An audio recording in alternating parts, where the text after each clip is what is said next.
Que les bénédictions soient, que la lumière engendre toujours la lumière, éternellement la lumière. Envers nos ancêtres, envers les mânes ancestrales, envers la postérité, nous avons une seule et véritable, vénérable mission, celle de la vérité.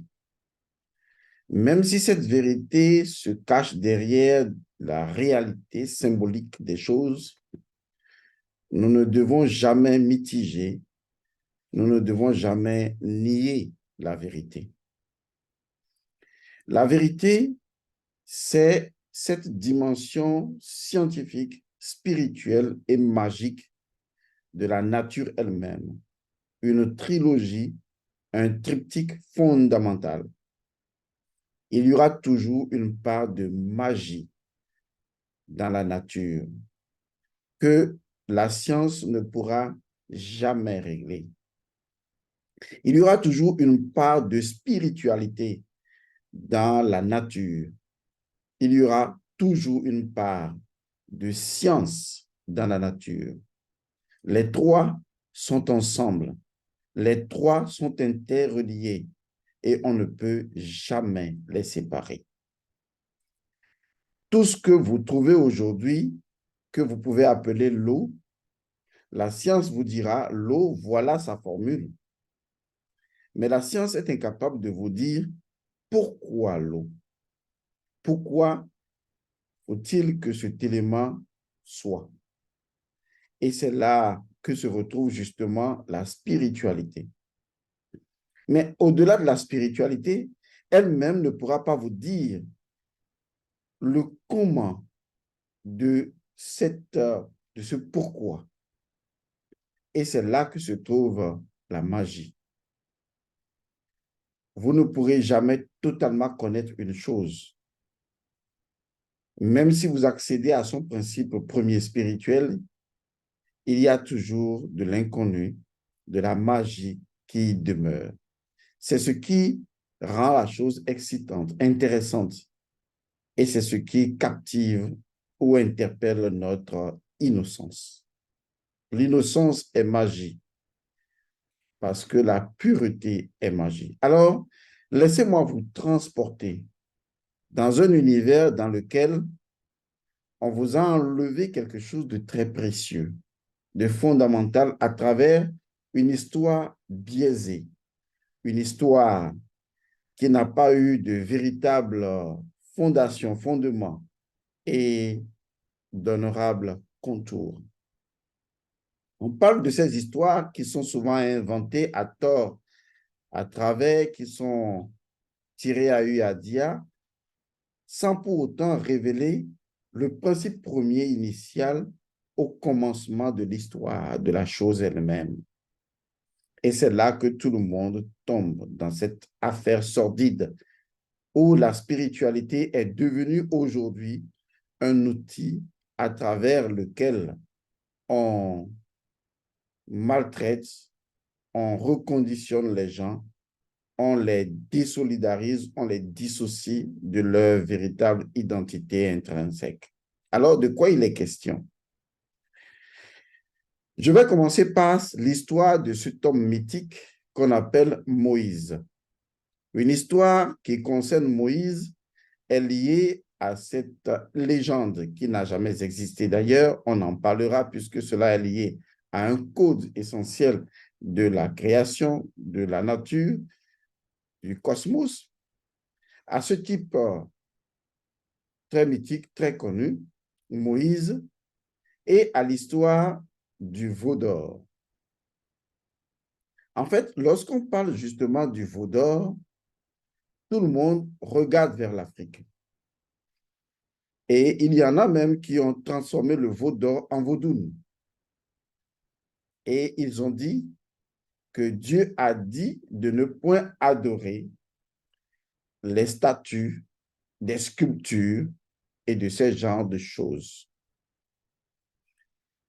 Mais ce que les gens vous cachent et que les gens ne vous disent pas et qui est la vérité fondamentale, c'est que dans les textes plus anciens que la Bible, qui est très récente. Dans les textes d'autres écrits et dans les textes égyptiens, il a toujours été mentionné au cours de la haute spiritualité que les dieux ont toujours souhaité vivre parmi les hommes et ont demandé aux hommes de construire des statues, des matériaux, des composites physiques dans un but précis. Et que même si à un moment donné, à l'ère du Verseau, il n'est point besoin d'avoir une statuette ou une statue à adorer, il serait très intéressant, je dis bien très intéressant, de comprendre la scientologie, le mécanisme, ou si vous voulez tout simplement de façon plus simple, la science cachée derrière ce que j'appelle le code du Sphinx, qui représente naturellement toute la science des statues, des fresques, de tout ce qui peut être élément composé, créé dans le but d'être soit vénéré, adoré, admiré, ou dans le but de toucher symboliquement une dimension précise de l'être et d'ouvrir un portail que le mental ne puisse ouvrir. Je vous transporte dans la science au commencement qui a permis justement la construction des statuettes ou des statues, quel que soit leur état. Il fut donc un temps où de grands initiés, de grands maîtres ou des hommes de connaissance avaient compris un principe simple de la nature, un principe que le vaudou d'ailleurs a repliqué, que toutes les sciences intelligentes ont repliqué, parce que sans ce principe, les autres ères passées, de l'ère du lion à l'ère des poissons, n'auraient pas été des ères de grandeur, malgré justement la vénération, l'adoration des statuettes. D'ailleurs, la religion chrétienne qui vilipende même l'histoire du veau d'or, eh bien, c'est, puisque la religion chrétienne a découvert ce secret en Égypte, la religion chrétienne sait absolument pourquoi il est indispensable d'avoir des statues. Je ne parle pas seulement des statues dans le sens initiatique où on a des statues dans un temple, dans un couvent, comme le font les religions comme l'hindouisme et tout le bouddhisme. Je parle même des statues comme la statue de la liberté ou des statues que nous mettons à des carrefours donnés, même dans nos pays. Tout est absolument lié.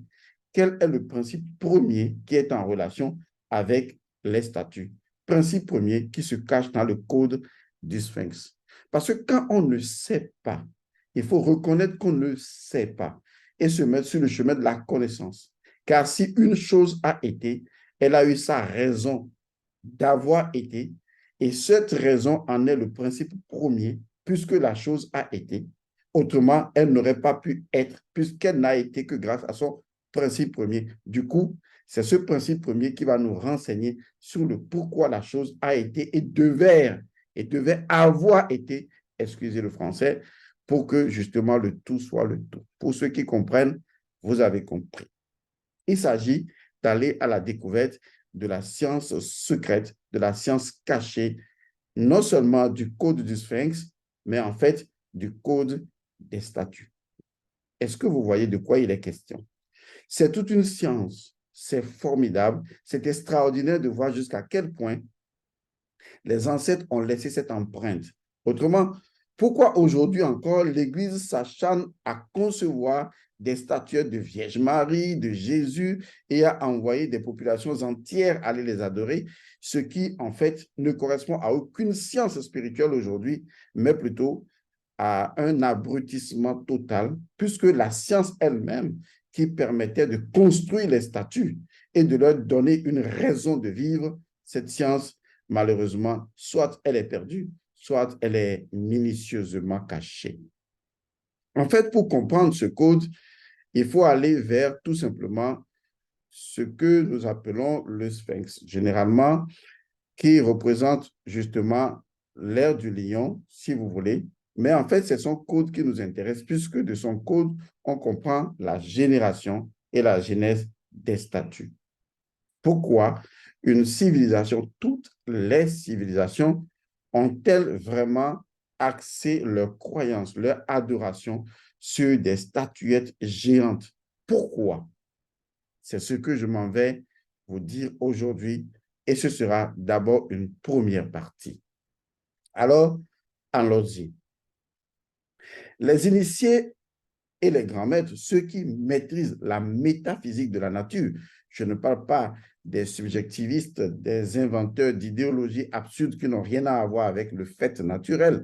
Je parle de ceux-là qui savent qu'il y a le principe, la loi et le fait, et que tout objet matériel possède une énergie vivante qui est appelée son âme, issue donc de son principe premier. Alors, qu'est-ce qui a amené les anciens à concevoir l'idée de statut? L'idée de statut est venue pour correspondre, puisque vous savez qu'il y a la loi de la correspondance, pour correspondre les énergies élevées aux énergies denses. Parce que lorsque vous arrivez à trouver un principe premier, d'accord, comme par exemple le principe premier de la déesse Sekhmet, ou le principe premier du dieu Horus, ou le principe premier du dieu Osiris, ou le principe premier de n'importe quel dieu, en tout cas, lorsque vous arrivez à trouver un principe premier qui est en soi une divinité, un dieu, un éther, et que vous décidez de travailler activement avec ce principe premier, vous n'avez pas le choix. Je dis bien, vous n'avez pas le choix. Vous devez créer à ce principe premier une stabilité. Pourquoi? Parce que le processus même de la création en 7 jours valide ce point. Retenez comment, comme c'est ce que vous connaissez à peu près, Dieu a créé le monde. Il a créé le monde selon la Bible, bien sûr, pour ceux qui lisent, après une suite de déséquilibres continus pour finalement atteindre un équilibre, c'est-à-dire le 7e jour. Donc, vous avez compris qu'au commencement, Dieu créa ceci et il trouva que c'était bon, mais il devait continuer parce qu'il était en fait dans une suite de déséquilibres. En fait, ce n'était pas du déséquilibre, c'était tout simplement un processus de densification, car la loi impose à toute énergie spirituelle libérée, retenez bien, à toute énergie spirituelle libérée d'avoir un corpus physique matériel pour pouvoir justement la contenir.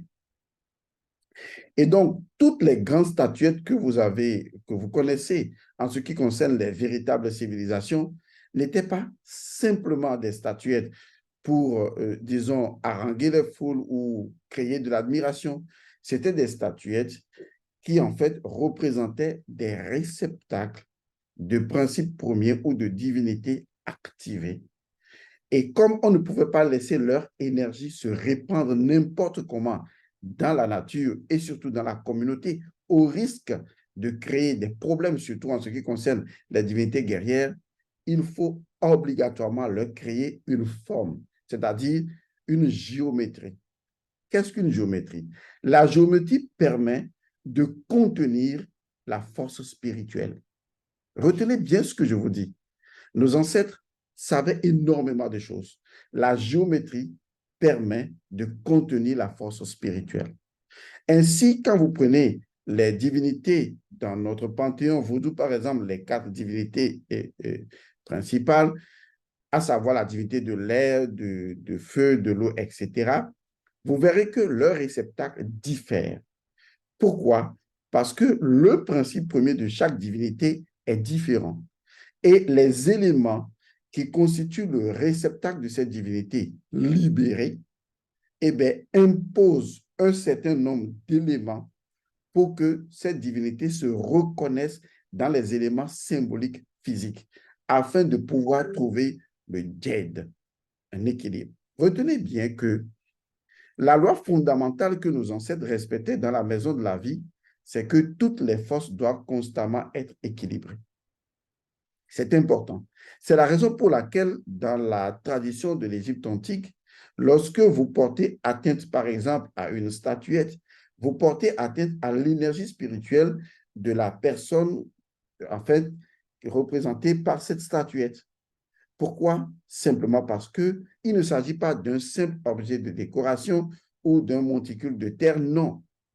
Il s'agit essentiellement de canaliser une force, je dis bien libérée, car d'abord, il faut s'assurer que le principe ou le Dieu a été libéré et ensuite lui concevoir un réceptacle. C'est pourquoi toutes les statuettes en Égypte antique étaient référencées sous le code du Sphinx, parce que, en fait, ce n'étaient pas des statuettes, c'était des images vivantes. C'était des éléments vivants. Les statuettes avaient une vie.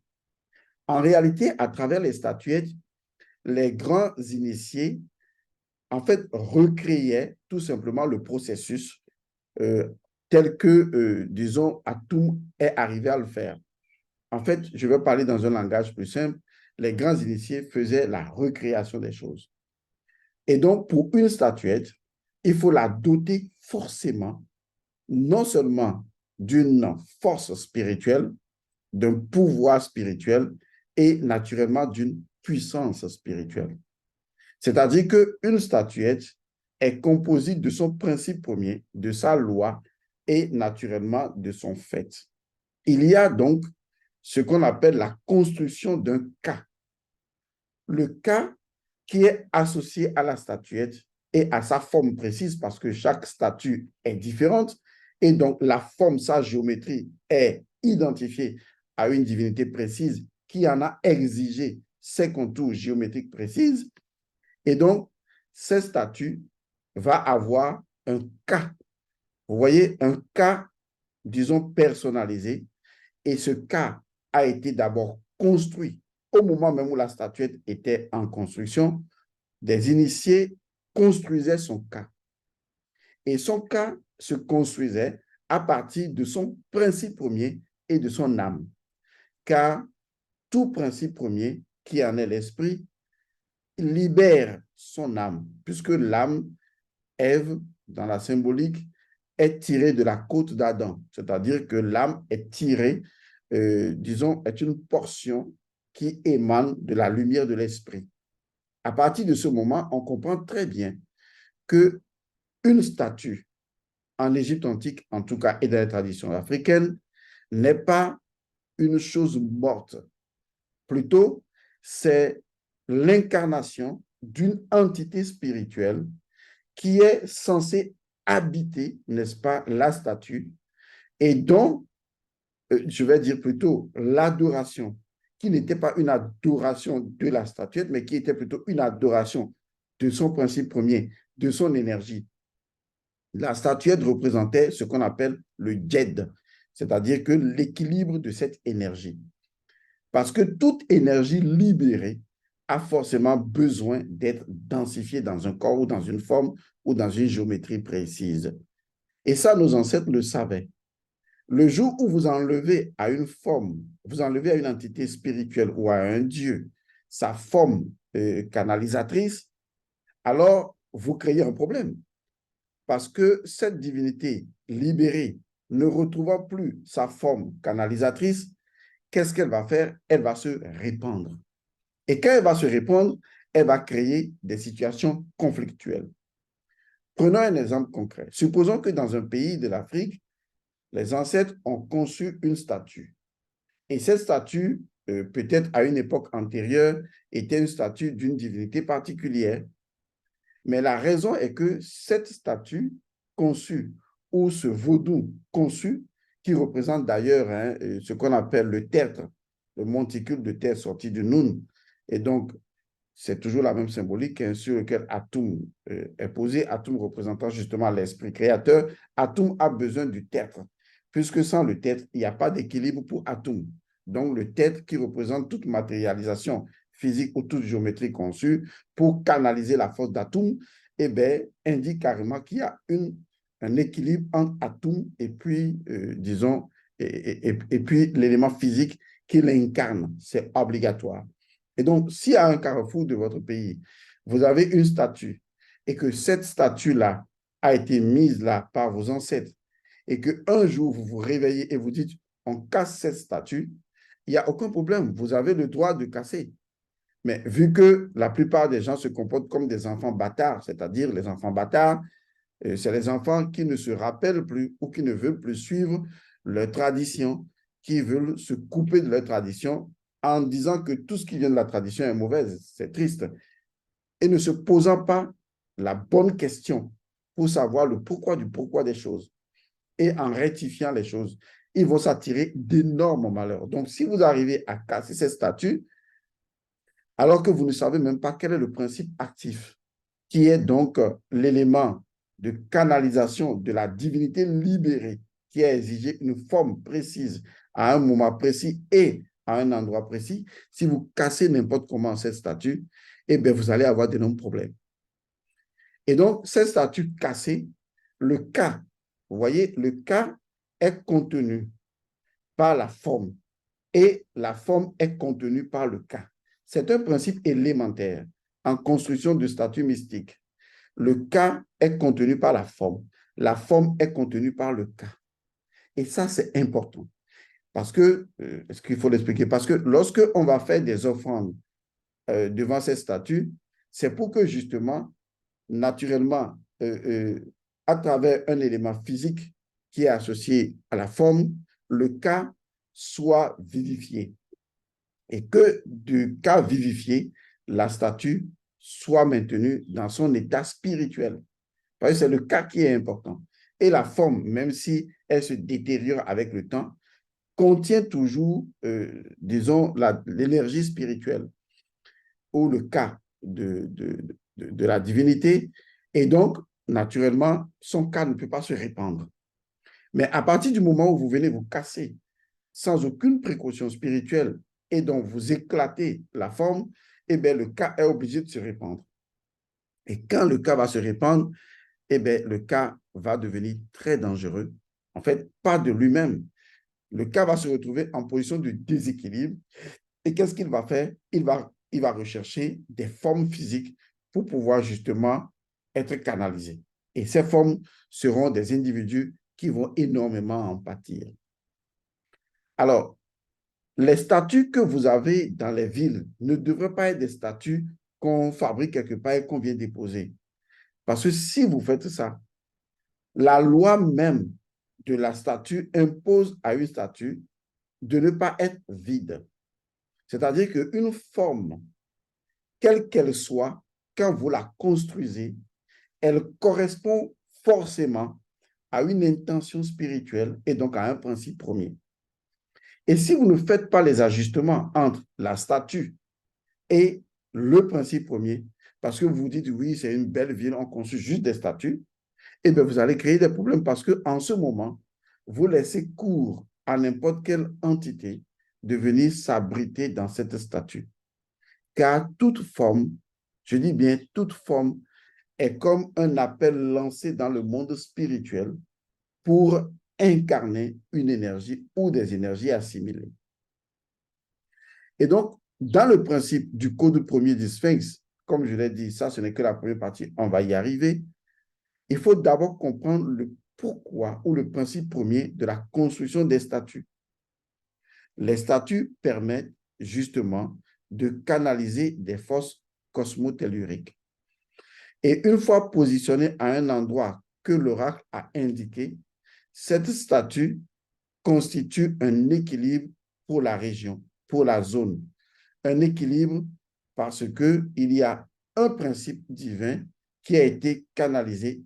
Il peut s'agir du principe divin ou du principe premier de la ville elle-même, parce que toute ville, toute cité possède sa propre divinité cosmotellurique. Et donc, c'est cette divinité qui est incarnée ou qui est représentée, parce que la statuette est une représentation. Donc, ça dit que sa forme et son contenu, sa fabrication doivent correspondre à l'énergie spirituelle à incarner et qui est liée à l'identité principielle de la divinité en question. L'histoire du veau d'or est un mensonge. C'est-à-dire, on vous a raconté une bêtise, une ânerie. Et il faut être des ânes pour gober cette ânerie-là. Une histoire selon laquelle, eh bien, on a dit oui, n'adorez plus les statuettes, et puis ils adoraient, et puis Moïse est fâché, et puis on a brisé le veau d'or, on a dit non, on a dit ça. Mais personne ne vous explique pourquoi aujourd'hui l'Église continue de faire ça. Parce qu'ils ont trop vite réagi sans comprendre la science qui est cachée derrière. Lorsque vous regardez le Sphinx, est-ce que vous pensez que c'est un simple monument décoratif? Pour vous, c'est ça? Est-ce que vous vous êtes posé la question de savoir quelle est la quantité de magie qu'il a fallu contenir, rassembler?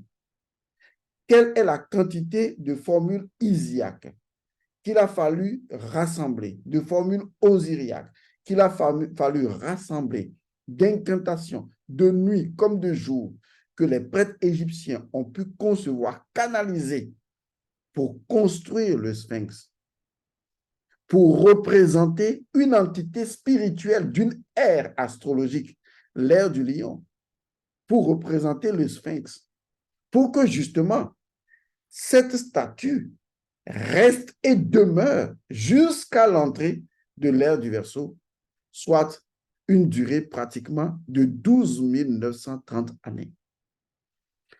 Comment une telle chose est-elle possible? Parce que le vrai problème, et j'en parlerai, les gens se posent la question de savoir, mais comment ont-ils pu construire des statuettes aussi, des statues aussi géantes? Comment ont-ils pu les déplacer?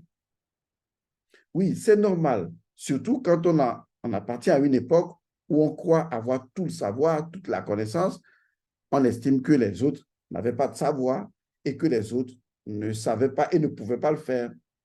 Donc, on pouvait leur inventer facilement un extraterrestre qui viendrait le faire.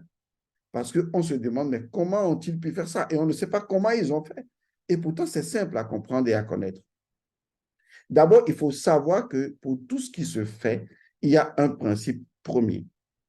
Et il y a une raison première qui fait que les ères passées ont autorisé l'adoration des statues pour la simple raison qu'il y avait des magiciens, des concepteurs spirituels de statues, parce que la forme d'une statue, elle n'est pas, elle n'est pas tirée au hasard comme dans un jeu de cartes. Elle est vue, elle est prévisualisée dans l'énergie de Horus l'Ancien, parce que c'est Horus l'Ancien qui parraine toutes ces choses.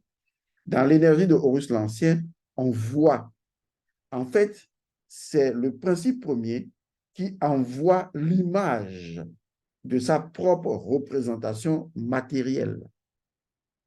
Quand vous prenez Isis, quand vous prenez Sekhmet, quand vous prenez Horus, ce sont des représentations, ce ne sont pas des représentations fictives, ce sont des représentations initiées par le principe premier lui-même pour dire, voilà, voici la géométrie dans laquelle je pourrais me reconnaître.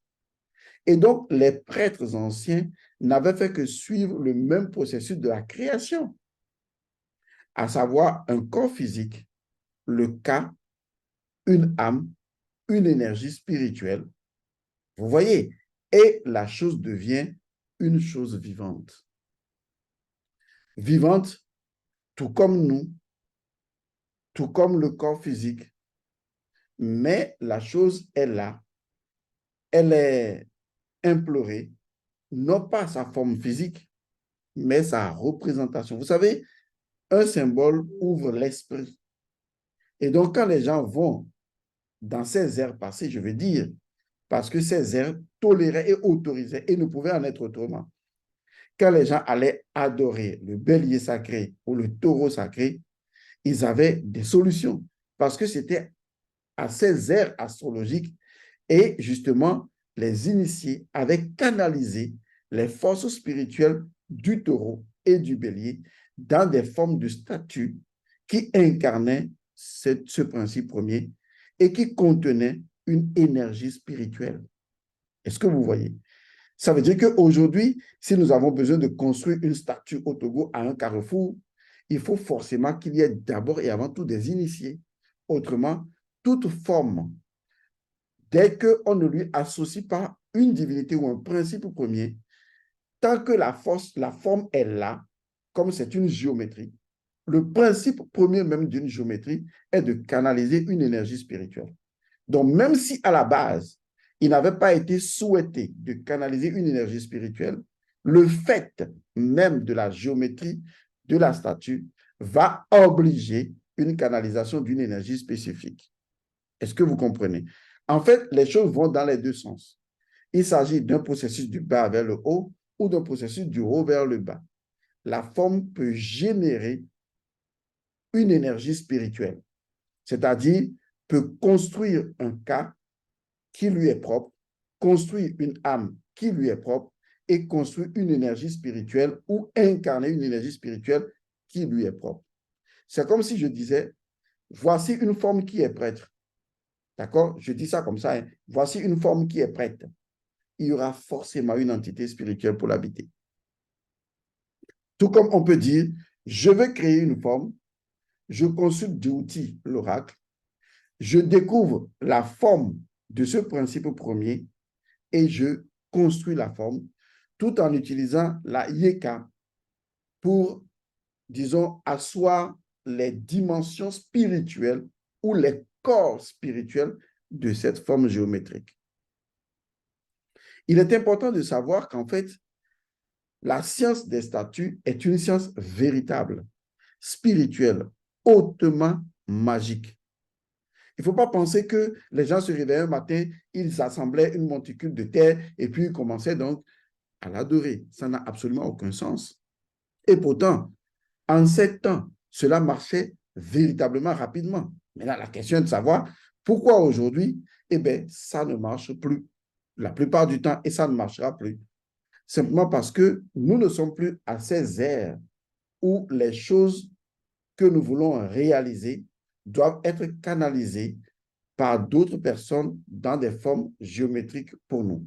Il est vrai, retenez bien ce que je vais dire, il est vrai que nous sommes l'héritier, d'accord, de toutes les ères astrologiques nous précédentes et que nous avons la responsabilité spirituelle, éthique et morale de reproduire les expériences de ces ères passées. Ça veut dire que même si nous voulons construire aujourd'hui des statuettes, nous devons maîtriser cette science qui permet de le faire, même si nous ne devons pas adorer les statuettes ou les statues. Ces statues représentent des équilibres cosmotelluriques dans les cités. On doit les construire. Je dis bien on doit les construire. Lorsque vous voyez les gens construire la statue de la liberté, vous savez d'où est-ce que ça vient? Vous savez quels ont été les symboles d'origine qui ont été déformés? Lorsque vous allez aux États-Unis pour le monument, le phallus d'Osiris, est-ce que vous voyez que ces personnes ne sont pas idiotes en prenant tout ce qui est monument? Parce que ces gens savent qu'un monument est une géométrie qui canalise de l'énergie spirituelle. Je vous assure, nous sommes prêts à aider nos États, si tant est que les gens veulent comprendre la démarche spirituelle du principe premier. Nous sommes en mesure de vous dire par rapport à tel endroit, par rapport à tel principe premier lié à cet endroit, voici la géométrie que vous devez concevoir dans ce quartier, dans cette ville, à ce carrefour. Mais ils n'écouteront pas parce qu'ils ne savent pas que les statues ne sont pas qu'à titre décoratif, mais que les statues sont de véritables géométries canalisatrices de forces cosmotelluriques. Il faut que les gens comprennent ça. Est-ce que vous voyez? Et donc, aujourd'hui, dans cette première partie, je voudrais tout simplement attirer votre attention sur le fait que même si on n'est plus à l'ère du veau d'or, tel que vu de façon malfaisante, même si vous devez avoir une statue chez vous à la maison, vous devez vous poser la question de savoir, mais quelle est l'énergie spirituelle qui est structurée par cette forme géométrique? Si vous ne le faites pas, eh bien, cette énergie peut être malfaisante pour vous. Il ne s'agit pas tout simplement de voir, disons, une statue d'un ange ailé pour dire oui, eh bien voilà, c'est de bon augure. Non, pas du tout. Il ne faut pas se tromper là-dessus. Vous verrez même que dans la plupart des traditions spirituelles, on représente les démons avec une certaine vilainie et on représente les anges avec une certaine beauté. Mais également, il y a des démons qu'on représente avec une certaine beauté et des anges positifs qu'on incarne également avec une certaine vilainie. Ça dépend.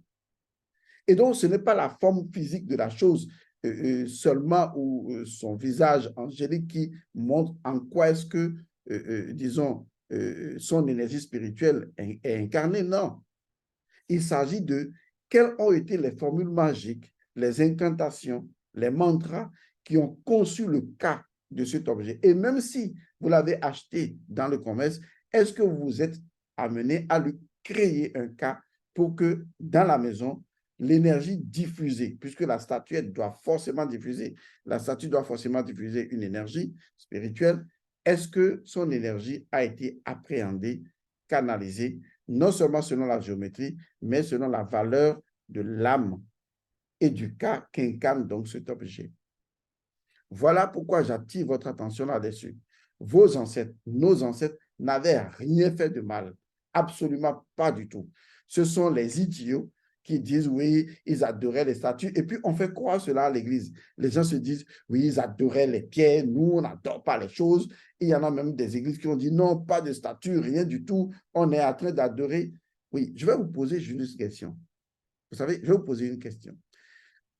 Pour reconnaître un ignorant, c'est très facile.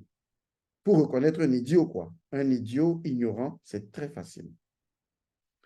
Lorsque vous dites, par exemple, que vous n'avez pas de statuette chez vous ou de statue chez vous pour incarner une énergie spirituelle, mais que vous appelez toujours l'énergie spirituelle d'une manière ou d'une autre, est-ce que vous avez préparé vos corps à incarner cette énergie spirituelle?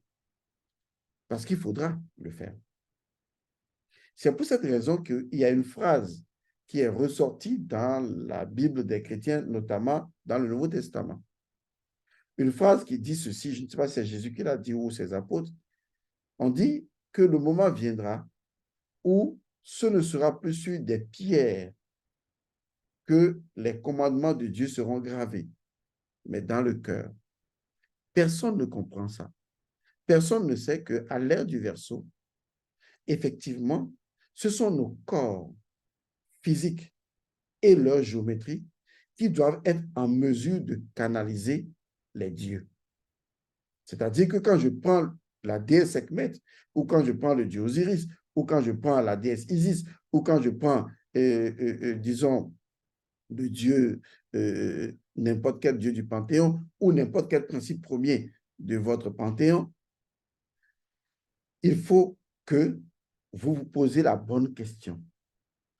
Comment est-ce que mon corps physique peut-il canaliser une ou des divinités à la fois? Parce que si vous n'avez pas cette technologie spirituelle, parce que c'est de ça qu'il s'agit, pour le faire, alors concevez une statue. Si vous n'avez pas les bonnes situations physiques, biologiques pour le faire, alors concevez une statue. Parce que si vous devenez le corps vivant du Dieu caché, tout en camon, voilà la signification, alors vous devez continuellement incarner la force d'une divinité fondamentale. Et si vous ne le faites pas, cela peut créer un déséquilibre dans votre vie. En fait, c'est même la cause de beaucoup de déséquilibres des personnes qui commencent la spiritualité. Il y en a qui vous diront, j'ai commencé la spiritualité et les choses deviennent plus graves. Oui, parce que justement, toute énergie spirituelle libérée a besoin d'un corps pour pouvoir le canaliser. Est-ce que votre corps est préparé, apprêté, purifié, le premier élément, pour continuellement contenir géométriquement la force cosmotellurique de votre principe premier, de votre énergie spirituelle? Lorsque vous appelez certaines divinités, est-ce que vous savez que quand elles doivent venir, elles ont besoin d'être contenues dans une géométrie? Est-ce que vous savez ça? Est-ce que votre géométrie physique est apprêtée pour ça? Ou est-ce que vous les appelez juste en espérant qu'ils vous sauvent d'une manière ou d'une autre? Parce que retenez bien, Pour reconnaître un ignorant, il ne connaît rien à la science de l'équilibre.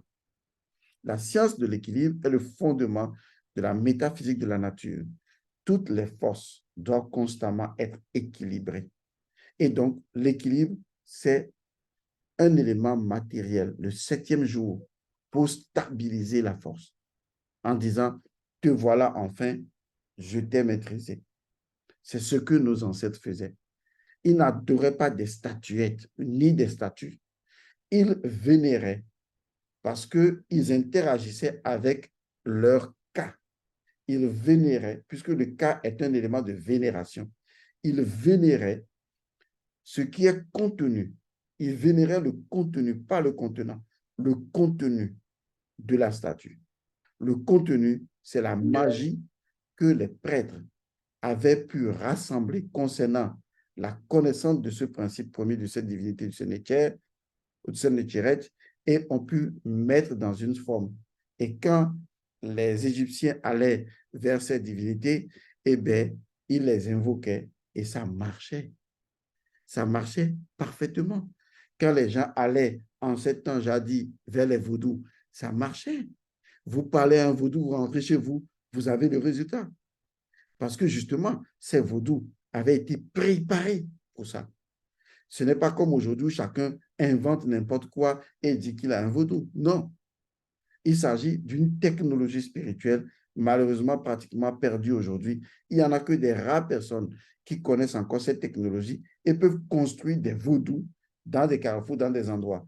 Il y en a malheureusement qui ont construit des vaudous dans des cités et pire, à ces lieux, il n'y a que des catastrophes qui se produisent parce que ces personnes n'ont pas respecté les éléments actifs devant entrer dans la composition, n'est-ce pas, de cette géométrie cosmotellurique-là. J'espère que vous avez compris. Alors, n'allez pas devant les statues de la Vierge Marie, de Jésus, de Saint-Pierre, de machin, et adorer n'importe comment. Vous allez vous créer un véritable déséquilibre, un schisme identitaire. Si vous voulez vraiment aller vers une statue, allez vers les statues qui fondent votre identitaire, ou carrément n'y allez pas. Même les musulmans ne se disent pas la vérité puisqu'ils ont la Mecque. Eh bien, c'est quelque chose qui est là. C'est un symbole physique. Et ce symbole physique, eh bien, c'est le centre même de la foi musulmane. Autrement, pourquoi des millions de personnes iraient à la Mecque depuis des années? Pourquoi? Pourquoi iront-ils tourner autour du lieu sacré? C'est de la vénération, c'est le partage du cas. Car dans la circumambulation, c'est-à-dire un rituel circumambulatoire, c'est un rituel où il y a un centre et des éléments qui tournent autour. Maintenant, tout dépend. Lorsque vous tournez dans le sens des aiguilles d'une montre, c'est quelque chose de différent lorsque vous tournez dans le sens contraire des aiguilles d'une montre. Est-ce que vous voyez? Tout dépend de la fonction primale de l'élément central. Car en réalité, lorsque vous tournez dans le sens des aiguilles d'une montre, ça je vais vous le révéler, il n'y a rien à cacher à ce sujet. Quand vous tournez dans le sens des aiguilles d'une montre, c'est qu'en fait, c'est le centre qui vous nourrit tous.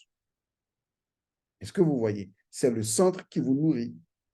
Et donc, vous avez là un peu comme une source intarissable qui est le centre et qui vous nourrit. C'est pourquoi vous tournez dans le sens des aiguilles d'une montre. On appelle cela le sens évolutif des choses. Mais qu'en est-il lorsque vous tournez dans le sens contraire des aiguilles d'une montre, toujours dans un mouvement circumambulatoire? Cela veut dire tout simplement que c'est vous qui nourrissez le centre. Et il y a des rituels circumambulatoires qui permettent de nourrir un élément central. C'est-à-dire que je dépose un élément central et je vous demande de tourner dans le sens contraire des aiguilles d'une montre.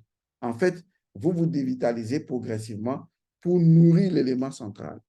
Et donc, l'élément central devient de plus en plus puissant parce que justement, vous voulez en faire le centre de votre foi. C'est aussi simple que ça. Un mouvement dans le sens des aiguilles d'une montre, c'est que c'est le centre qui vous nourrit, mais un mouvement contraire existe également et les deux rituels sont des rituels positifs.